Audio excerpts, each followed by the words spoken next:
Il y a 20 ans, chacun pensait que Paris était une ville-monde assurée de son rang international. On croyait que Paris prenait injustement des emplois aux régions. La Datar orientait les investissements potentiels partout, sauf à Paris. Et à la fin, nombre d'entreprises choisissaient pour leur activité à forte valeur ajoutée l'étranger parce que ce qu'ils cherchaient, c'était une métropole mondiale.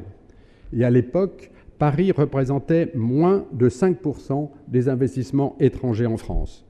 Alors en 20 ans, une révolution s'est opérée dans les esprits dans lesquels nous avons, je pense tous, joué notre rôle.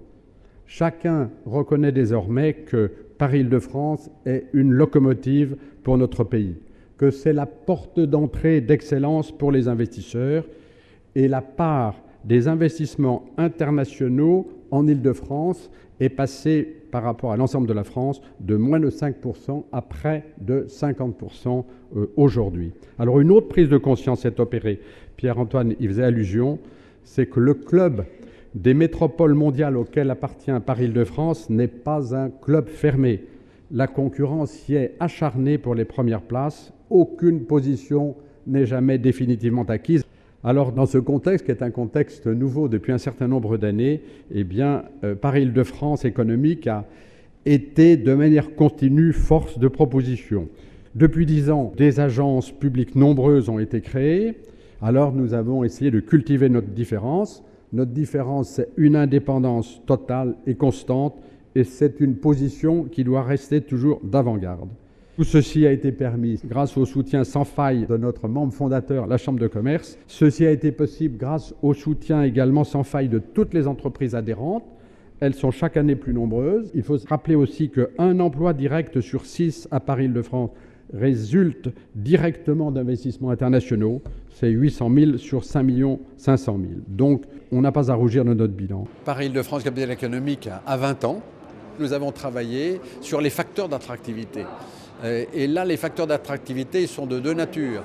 Certains sont de grands dossiers comme l'innovation, l'évolution des universités, la transformation de la recherche en business.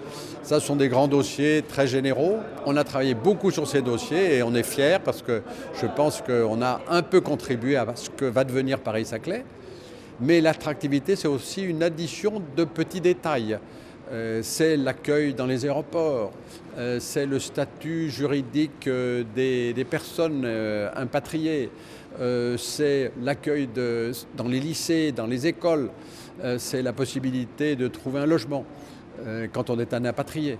Voilà, donc nous avons travaillé en parallèle à la fois sur les grands dossiers qui structurent notre région, et puis sur l'addition des détails essentiels dans la vie quotidienne et qui, lorsqu'ils ne sont pas réglés, donnent véritablement une mauvaise image de Paris. Paris-Île-de-France, capitale économique, est une petite structure, nous sommes quelques personnes.